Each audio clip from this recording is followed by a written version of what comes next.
Muy buenas noches de jueves 5 de septiembre 2024.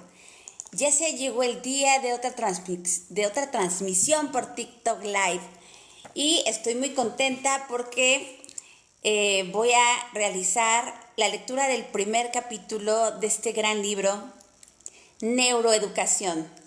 Solo se puede aprender aquello que se ama, del doctor Francisco Mora, de la editorial Alianza.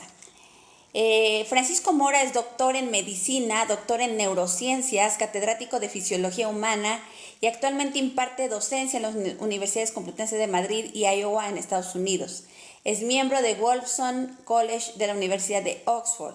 Ha recibido premios y reconocimientos de varias instituciones nacionales y extranjeras y participa regularmente en foros internacionales, contribuyendo con trabajos y comunicaciones científicas en el campo de la neurobiología. Vi este libro hace poco que fui a la biblioteca y es uno de los 4 que elegí para leer en este mes de septiembre. He estado haciendo algunas transmisiones en vivo en TikTok del libro El hombre más rico de Babilonia. Ya leí 2 capítulos. Inicié el pasado miércoles ayer un club de lectura que se llama Liberando la Tierra del Dr. Gary North. Está en mi canal de YouTube el primer fragmento de 20 páginas, que es lo que pudimos avanzar en alrededor de 30 minutos. Y pues les recomiendo que se queden conmigo los siguientes minutos. Voy a hacer la lectura del capítulo 1 de este gran libro para todos aquellos que amamos la docencia. Este libro, el doctor se lo dedicó a los maestros, cuya labor tanto admiro, dice el doctor Francisco Mora, y su servidora, después de 20 años de docencia. También he tenido la fortuna de conocer maestros en el Estado de México, en el Estado de Morelos, en el Estado de Puebla, en el Estado de Quintana Roo, donde he podido vivir y trabajar en distintos niveles educativos a lo largo de 20 años. Entonces, por supuesto que este libro a mí me gusta mucho. Ya leí el prólogo, ya leí la introducción y con ustedes voy a empezar a leer este primer capítulo. Me va a gustar mucho que los espectadores que se están uniendo escriban sus comentarios de la lectura, qué idea les llamó la atención, que puedan también en su momento pues mandar saludos, decir de dónde se escriben, de dónde están conectándose. Saludos a Ida Araceli, a Chivis, a LC Gio, a Margarita Almar. Pasen la voz para todos aquellos maestros que les guste la neuroeducación y quieran ser neuroeducadores, pues este es el lugar correcto. Vamos a leer el capítulo 1 que se llama ¿Qué es neuroeducación? Me arranco con la lectura y le doy la más cordial bienvenida a todos los que se están uniendo. Después voy a poder compartir este video grabado en mi canal de YouTube para que aquellos que están llegando después de que inicie la lectura la puedan tener completita desde el inicio. Saludos a Alberto Martín, Leticia García, Yajaira Gisela, a todos los que se están conectando. Empiezo con la lectura de este libro, capítulo 1. ¿Qué es neuroeducación? Neuroeducación es una nueva visión de la enseñanza basada en el cerebro, visión que ha nacido al amparo de esa revolución cultural que ha venido en llamarse neurocultura. Neuroeducación es tomar ventaja de los conocimientos sobre cómo funciona el cerebro, integrados con la psicología, la sociología y la medicina en un intento de mejorar y potenciar tanto los procesos de aprendizaje y memoria de los estudiantes como enseñar mejor en los profesores. Neuroeducación es también un campo de la neurociencia nuevo, abierto, lleno de enormes posibilidades que debe proporcionar herramientas útiles para la enseñanza y con ello alcanzar un pensamiento verdaderamente crítico en un mundo cada vez más calado, abstracto y simbólico. Se trata de una perspectiva de muchos aspectos diferentes y complementarios. Neuroeducación significa evaluar y mejorar la preparación del que enseña, el maestro, y ayudar y facilitar el proceso de quien aprende, individualidad a cualquier edad. En parte, el nacimiento de la neuroeducación está en la propia comunidad de docentes. Los maestros, desde hace ya mucho tiempo, comparten la esperanza de encontrar nuevos medios educativos basados en hechos científicos y en la neurociencia en particular. Y aún maestros o profesores reconocidos como buenos maestros o buenos profesores por los resultados que obtienen con los alumnos admiten y afirman que sería muy positivo para ellos y que mejoraría sus capacidades docentes si se les proveyese de un mejor conocimiento de los últimos hallazgos científicos sobre la emoción, la atención, la memoria, etc. ¿Qué opinan los que se están conectando? ¿Quiénes son maestros? Levanten la mano.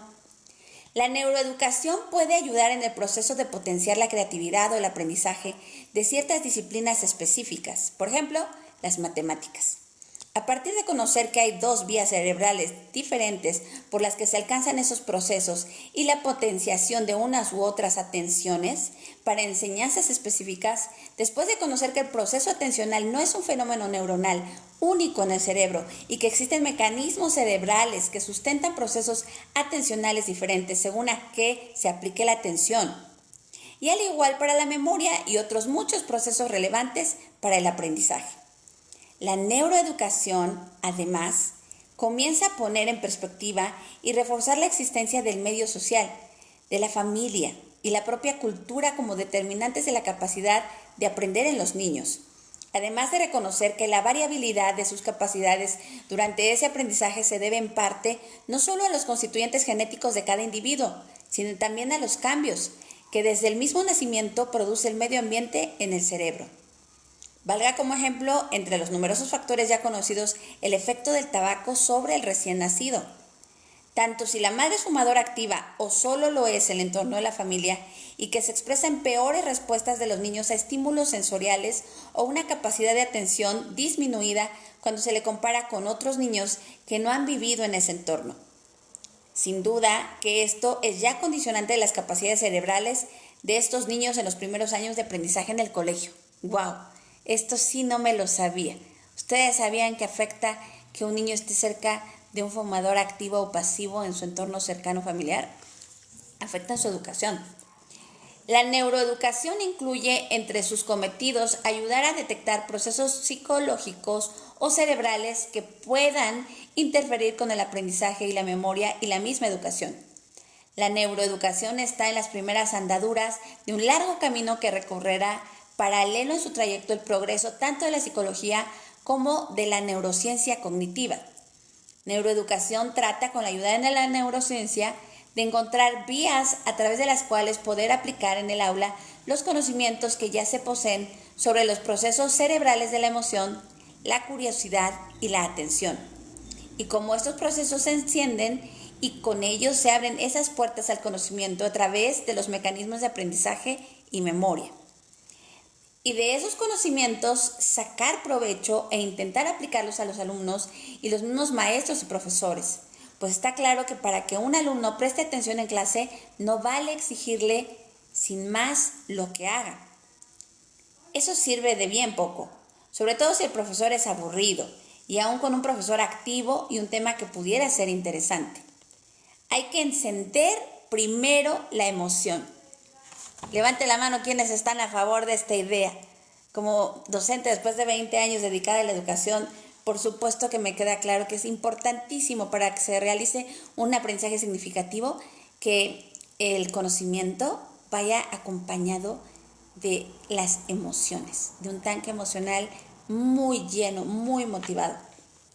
Todo esto se debe llevar a crear métodos y recursos capaces de evocar la curiosidad en los alumnos por aquello que se explica. Métodos aplicados a cada edad del niño primero y después en la pubertad y la adolescencia y en el periodo universitario, y además adecuados a su propia individualidad en las materias que se enseñan. Fíjense cómo el doctor Francisco Mora abarca todos los niveles educativos el introducir la emoción. Métodos siempre adaptados a la alegría, al despertar, al placer y nunca al castigo. Hoy ya sabemos que la letra con sangre no entra. El castigo, el dolor como estímulo para aprender, es un método primitivo, consustancial con la supervivencia en otros tiempos duros de la humanidad. Sobrevivir durante millones de años ha significado aprender con rudeza, con dolor, y con ello guardar profundo recuerdo de todo aquello que hirió o hizo daño y no volver a repetirlo. El no aprender, la persistencia en el error, costaba la vida. como contrariamente también lo era, por supuesto, el esfuerzo y el placer como sustrato, tan fuerte como el primero para mantener la vida. Pero lo cierto es que en la actualidad, con el aprendizaje en los colegios, nadie se juega la vida. Por eso hoy solo se debe y se puede enseñar a través de la alegría, porque conocemos bien los sustratos cerebrales de estos procesos. Levante la mano todos aquellos profesores que les gusta enseñar con ese método. Que la alegría sea tu compañero de todas tus clases, aunque sea de preescolar, de primaria, de universidad, de posgrado, aunque sea matemáticas, ciencias naturales, sociales, cualquier materia. Continúa en la página 28 el libro de Neuroeducación de Francisco Mora. En este club de lectura que estoy iniciando en TikTok para todos los que están uniendo, saludos. Neuroeducación no es solo llevar a todas las instituciones que imparten docencia los logros alcanzados principalmente por la neurociencia cognitiva en particular, sino conseguir la mentalización de los profesores en cuanto a conocer cómo funciona el cerebro, extrayendo de ello conocimiento que ayude a enseñar y aprender mejor, sobre todo en los niños. Solo la idea y la responsabilidad puesta en la cabeza del maestro de que lo que enseña tiene la capacidad de cambiar los cerebros de los niños en su física y su química, su anatomía y su fisiología, haciendo crecer una sinapsis o eliminando otras y conformando circuitos neuronales cuya función se expresa en la conducta, cambia ya la propia percepción que el maestro tiene de la enseñanza. Con estas nuevas ideas, el docente experimenta un cambio, a su vez, en su propio cerebro, que le lleva a ser consciente de que lo que enseña es algo más profundo que los propios conocimientos que transmite. Así pues, conocer que los cambios sinápticos del cerebro son resultado de la enseñanza que reciben sus alumnos puede ya transformar la actitud de muchos maestros y producir en ellos un tono diferente, emocional y cognitivo, en la forma en que pueden ver la enseñanza. Todo esto implica un cambio importante, pues requerirá la formación nueva de los enseñantes y rellenar ese espacio que separa los conocimientos del cerebro con la educación y la enseñanza, con programas nuevos que alcancen la realidad de los colegios particularmente y desde luego a todo el arco de las diversas instituciones que transmiten conocimiento. Neuroeducación significa no solo una nueva aproximación a la enseñanza que ayude a potenciar y mejorar habilidades y talentos, sino también, y de modo importante, a detectar déficits en los niños a pie de aula, que incapacitan o reducen sus capacidades para leer, escribir, hacer números o aprender una determinada materia. ¿Cuántos como maestros nos hemos encontrado a lo largo de los años niños que tienen de verdad deficiencias graves y muchas veces no hay una preparación adecuada para saber detectarlos a tiempo y van pasando los años escolares con esto de que ya no se puede reprobar a nadie en la primaria y van pasando con todos sus déficits? A mí me tocó en Toluca, en una universidad, que llegara una chica a estudiar pedagogía, tenía dislexia, disgrafia y discalculia. Hasta la universidad llegó, tenía problemas muy graves y no fue detectada a tiempo sino hasta que la orientadora educativa de la institución pudo detectarla porque era su maestra, se le hicieron las pruebas pertinentes, se citó a su familia y se le dieron otras opciones para su carrera profesional. Posteriormente se cambió a pedagogía, terminó su carrera y decidió enfocarse a niños con capacidades distintas, similares a ella. Continuó.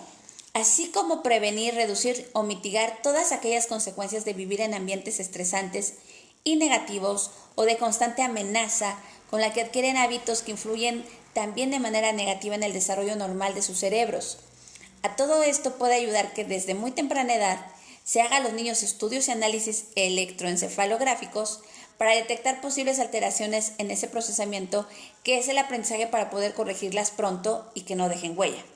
Por ejemplo, niños que a muy temprana edad no son capaces de distinguir entre el sonido da y el sonido pa en una palabra lo suficientemente rápido, como lo hacen la media de los niños de su edad, ya puede estar indicando una lentitud en el proceso de aprendizaje, por lo que es posible que luego se ralentice la velocidad de lectura normal durante el desarrollo. O tantos otros problemas fáciles de corregir con un tratamiento logopédico, médico o psicológico conductual temprano. Cada vez está más claro que es durante los primeros 6 a 12 meses de la vida del niño cuando ya es posible detectar muchas cosas que más tarde pueden repercutir negativamente en el proceso normal del aprendizaje. Todo lo dicho sirve también para los años todavía tempranos que siguen. Por ejemplo, la dislexia, la acalculia, el síndrome de déficit de la atención e hipermotilidad, el autismo o la misma ansiedad son síndromes que se benefician marcadamente con intervenciones psicológicas y conductuales si éstas se inician muy temprano, y en los que el seguimiento de esta terapéutica con estudios de resonancia magnética funcional ha demostrado ser un beneficio extraordinario en los niños. Ya estoy por terminar el capítulo 1. Les comento que yo tengo 2 hermanos que nacieron con discapacidad auditiva. Los 2 no son gemelos, no fue una cuestión hereditaria, sino se debió a que mi mamá en la última etapa de su embarazo tuvo sufrimiento fetal y no fueron tratados a tiempo los bebés y pues los 2 nacieron con esta sordera. Al primero no se le detectó a tiempo, no se le detectó rápido. Fue después de varios meses que les llamó la atención que se caía algo pesado cerca y él no se despertaba, no se movía y pues se tardó en detectar. Eso le afectó en su proceso de aprendizaje a lo largo de su vida. En mi hermano menor, el cuarto, sí le detectaron rápido la sordera, le hicieron pruebas muy rápidamente y a los 2 se les pudo dar terapia de lenguaje. Hay muchos sordos que les llaman sordomudos porque nunca les dieron terapia de lenguaje ni les enseñaron a hablar, a pronunciar las palabras. Y se piensa que todos los sordos son mudos, pero no. Muchos sordos pueden hablar perfectamente, pronunciar casi perfectamente las palabras si se les da una correcta terapia de lenguaje a tiempo. Y el caso de mis hermanos tuvieron terapia de lenguaje de niños, los 2 aprendieron a leer los labios, no se les enseñó lengua de señas, fueron a escuelas normales en su preescolar, primaria, secundaria, se quedaron ahí, ya después estudian la preparatoria abierta con mucho trabajo, pero sí, el que aprendió después, el que le detectaron la sordera después y le llegó la terapia después, sí tuvo repercusiones a lo largo de su vida. Por eso es tan importante que a temprana edad los maestros sepamos detectar este tipo de deficiencias para que se aplique el tratamiento adecuado. Neuroeducación implica conocer los múltiples ingredientes cerebrales que participan en los procesos de aprendizaje y memoria y su significado desde la infancia y adolescencia hasta las personas adultas ya en la universidad y también en las personas mayores. El cerebro es plástico a lo largo de todo el arco vital, es decir, es capaz de ser modificado para bien por el aprendizaje a cualquier edad. Ojo, que a cualquier edad, lo afirma un doctor en neurociencias. Ciertamente, en ese arco vital, los mecanismos plásticos del cerebro son menores a medida que avanza la edad de las personas. De ahí la necesidad de conocer y evaluar estos mecanismos y también, sino principalmente, los ingredientes diferentes que pudieran potenciarlos. La neuroeducación es, pues, un campo nuevo, abierto de esperanza en el área del aprendizaje y cómo enseñar de modo cada vez más fructífero.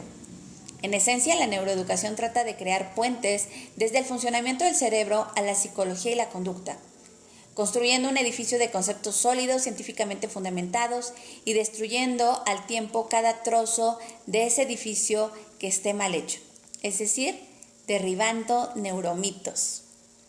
El resumen de todo esto permitiría apuntar que la neuroeducación apunta a 1. Conocer qué herramientas puede proveer la neurociencia que de modo práctico sirvan para enseñar de forma más eficiente, tanto en la escuela como en la enseñanza media o la universidad, y realmente en todo el arco de lo que entendemos como enseñanza, sea general o especializada. 2. Herramientas que sirvan para detectar problemas neurológicos y psicológicos, siquiera sean sutiles, que impidan o interfieran en los niños la tarea de aprender con facilidad en el colegio. 3. Herramientas que sirvan para formar mejores ciudadanos críticos, logrando un equilibrio entre emoción y cognición. Y 4. Ayudar a cruzar mejor ese puente que señaló Cicerón cuando dijo: una cosa es saber y otra saber enseñar. ¿Qué tal la lectura del primer capítulo? ¿Les gustó? yo les encargo que me regalen un me gusta si les está gustando esta transmisión, que puedan suscribirse a mi TikTok para que todo el contenido que yo pueda compartir de este libro les llegue en el momento que yo lo vaya a estar compartiendo y se activen sus notificaciones. Como maestra me gusta mucho fomentar el hábito de la lectura. Cada año, desde hace muchos años, los primeros días de clases del mes de enero, les doy un reto lector a mis estudiantes, que lean de todo, que lean por placer, que lean no solo por obligación para pasar las materias, porque muchos en México tristemente no les gusta leer, en su momento los obligaron, y como este lema, yo tuve una tía que decía, la letra con sangre entra, y muchas veces hay experiencias un tanto negativas de maestros que a lo mejor no trataron muy bien a los abuelos, a los papás, a los hijos, y a lo mejor no hubo quien les motivara el amor a la lectura, pero cuando nuestros padres nos regalan libros, nos lo ponen al alcance, y yo me acuerdo que mi papá nos regaló de niños la enciclopedia del Quijote de la Mancha, una versión para niños preciosa, con dibujos, con colores, era una enciclopedia, era bellísima, y él pues nos motivó como maestro al hábito de la lectura, y mi mamá, mi abuela, también nos motivaban mucho a la lectura. Entonces ahora con mi mamá yo le enseñé a mi hija a leer antes de lo que en su escuela le iban a enseñar a leer. Yo le leía diario antes de que ella quisiera aprender, y cuando ella deseaba saber qué decían los libros, qué decían las letras, y demostró su interés por leer, inmediatamente comencé y se hizo una gran lectora. Mi hija junto conmigo tenemos el hábito de leer por lo menos un libro al mes, por lo menos. Hay ocasiones que leemos más, pero bueno, el lema es un libro al año, lee un mexicano, y es muy triste. Por eso se dice que estamos como estamos. Tenemos que fomentar una mentalidad analítica, crítica, poder leer la información, poder resumirla, sintetizarla, poder contrastar fuentes. Esta es una de muchas fuentes para quienes están interesados en la neuroeducación, y pues les agradezco que me hayan acompañado, Aida Cristóbal, Cecilia, Gaby, Jesús Manuel, Guadalupe Mote. Los invito a que me regalen un me gusta, a que me sigan en el TikTok. Este video lo voy a compartir en mi canal de YouTube, Aleida Paredes G. A partir de mañana ya lo van a tener ahí listo, y ya ahí están varios libros que estoy pues leyendo con distintos clubs de lectura, y por supuesto que les voy a invitar a que también se suscriban a mi canal y activen la campana de notificaciones para cuando les llegue. El día de mañana, viernes 6 de septiembre, estaré en vivo en el Facebook de Liberemos México con una mesa redonda de análisis del primer informe de gobierno del presidente saliente Andrés Manuel López Obrador, desde una perspectiva liberal clásica que tanto nos hace falta en México. Entonces los invito para que sigan esa transmisión, Liberemos México, a través de YouTube. Que tengan linda noche, y me dio mucho gusto ver que se conectaran. Hasta la próxima.